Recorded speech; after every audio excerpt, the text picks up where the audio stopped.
பல்லாண்டு பல்லாண்டு பல்லாயிரத்தாண்டு பலதோட்டி நூறாயிரம் பல்லாண்டு பல்லாண்டு పల్లాయిరత్తాండు పలతోటి నూరాయిరం అనే పల్లాండు పల్లాండు అంటే మరి తిరుపల్లాండు పాడిన మన విష్ణు చిత్తుల వారు పాడతారే అది ఈ దివ్యదేశంలోనే. అంటే ఒక జై శ్రీమన్నారాయణ. ఈరోజు ఉగాది, మన తెలుగు వారందరికీ ఉగాది పర్వదినం ఈరోజు. సో ఇటువంటి పర్వదినాన్న నేను నా స్నేహితులతో కలిసి, భగవద్ బంధువులతో కలిసి, రేపటి భాగవతులతో కలిసి మదురై రావడం జరిగింది. ఈ మదురైలో మనం ఉండే ఈ దివ్యదేశం పేరు కోడర్ అలగర్ పెరుమాళ్ స్వామివారి పేరు. ఈ ఆలయం ఏంటంటే 108 దివ్యదేశాల్లో 90వ దివ్యదేశం ఇది.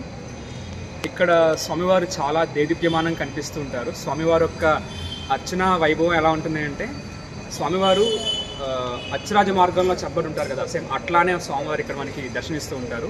ఇటుపక్క ఉభయ తాయారులతో కలిసి స్వామివారు భక్తులకి అనుగ్రహిస్తూ ఉంటారు. ఇక్కడ స్వామివారి పేరు సుందరరాజ పెరుమాళ్, అలాగే పెరిపిరాటి అమ్మవారి పేరు మధురవల్లి తాయారు. సో ఇక్కడ నిజంగా చెప్పాలి అంటే మదురైలో మన 12 మంది ఆల్వార్లో ఒక ఆల్వార్ అయిన పెరి ఆల్వార్ అంటే మన విష్ణుచిత్తుల వారు, అంటే మన గోదాదేవి వారి యొక్క తండ్రి గారు.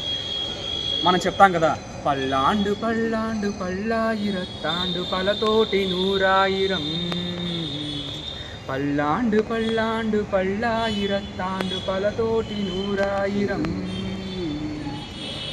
అనే పల్లాండు పల్లాండు అంటే మన తిరుపల్లాండు పాడిన మన విష్ణు చిత్తుల వారు పాడతారే అది ఈ దివ్యదేశంలోనే. అంటే ఒకానొక సందర్భంలో పాండ్యరాజు ఒకసారి ఏమవుతుంది అంటే, ఈ ఆస్థానంలో ఎవరు దేవాది దేవుడు, ఎవరు సుప్రీం, ఎవరు అల్టిమేట్ దేవుడు అని చెప్పి ఒక టెస్ట్ పెడతారు. ఆ టెస్ట్లో అందరూ వస్తారు, పాల్గొంటారు, కానీ ఎవరు కూడా ప్రూవ్ చేయలేకపోతారు పలానా దేవుడు సుప్రీం లార్డ్ అని చెప్పేసి. ఆ తర్వాత మన పెరియాల్వార్ అంటే మన విష్ణుచిత్తుల వారికి స్వామివారు అంటే మన స్వామివారు స్వప్నంలో దర్శనమిచ్చి, విష్ణుచిత్త నీవు మదురై వెళ్ళి అక్కడ పాండ్యరాజు దగ్గరికి వెళ్ళి, నేనే దేవాది దేవుడిని ప్రూవ్ చేయు, నేనే పురుషోత్తముణ్ణి, నేనే ది అల్టిమేట్ ట్రూత్ ఈ జగత్తుకి అని చెప్పి ప్రూవ్ చేయమని ఆయనకి జ్ఞానం ఇచ్చి పంపిస్తారనమాట. అప్పుడు మన విష్ణుచిత్తుల వారు ఇక్కడికి వచ్చి పాండ్యరాజ ఆస్థానానికి వచ్చి ఇక్కడ పండితులందరినీ ఓడించి, శ్రీమన్నారాయణుడే విష్ణుమూర్తే దేవాది దేవుడు, ఆయనే మన వైకుంఠాన్ని ప్రసాదించేవారు, ఆయనే మోక్షాన్ని, ఆయనే పరబ్రహ్మం, ఆయనే మోక్షాన్ని ప్రసాదించేవారు అని చెప్పి ఇక్కడ ప్రూవ్ చేస్తారు. ఆ ప్రూవ్ చేసిన తర్వాత ఆ రాజుగారు ఇక్కడ ఈ ఆలయానికి పిలిపించి మన పెరియాల్వార్ వారికి గజారోహణ చేయించి ఇక్కడ మదురై వీధులు మొత్తం తిప్పుతారనమాట. అలా ఒక భక్తుడి సన్మానం జరుగుతూ ఉంటే ఆ శ్రీమన్నారాయణ అంటే తండ్రి గారు, మా అబ్బాయికి ఇక్కడ సన్మానం జరుగుతుంది అని చెప్పి ఉభయ తాయారులో కలిసి గరుడ వాహనం మీద వచ్చి పైనుంచి వీక్షిస్తుంటారనమాట. అప్పుడు మన విష్ణుచిత్తుల వారు ఆ విష్ణుమూర్తిని చూసి పల్లాండు పల్లాండు పల్లాయిరత్తాండు అని పాటలు పాడి స్వామివారిని కీర్తించడం జరిగిందనమాట. సో ఇది మనకి అటువంటి మహానుభావుడు నడియాడిన ప్లేస్ ఇది, అటువంటి స్వామి, అటువంటి తాయార్, అటువంటి ఆచార్యులు ఇక్కడ నడియాడిన ప్లేస్ ఇది. మనకి 108 దివ్యదేశాల్లో ఇది 90వ దివ్యదేశం.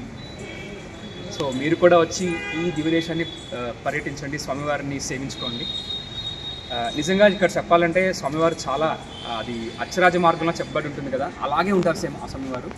నిజంగా చాలా చెప్పాలంటే మాటల్లో వర్ణించలేనిది.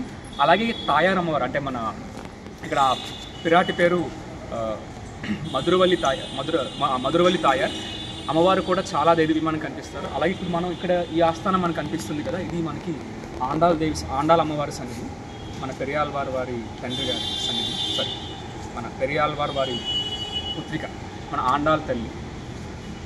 మన 12 మంది ఆల్వార్లో ఒక స్త్రీమూర్తి అయిన ఒక ఆల్వార్, సాక్షాత్ భూమాతే కిందకి వచ్చి మనందరికీ కృష్ణుని ఎలా చేరుకోవాలో చెప్పిన తల్లి ఆండాల్ తల్లి యొక్క సన్నిధికి. ఆండాల్ తిరువడిగలే శరణం. జై శ్రీమన్నారాయణ.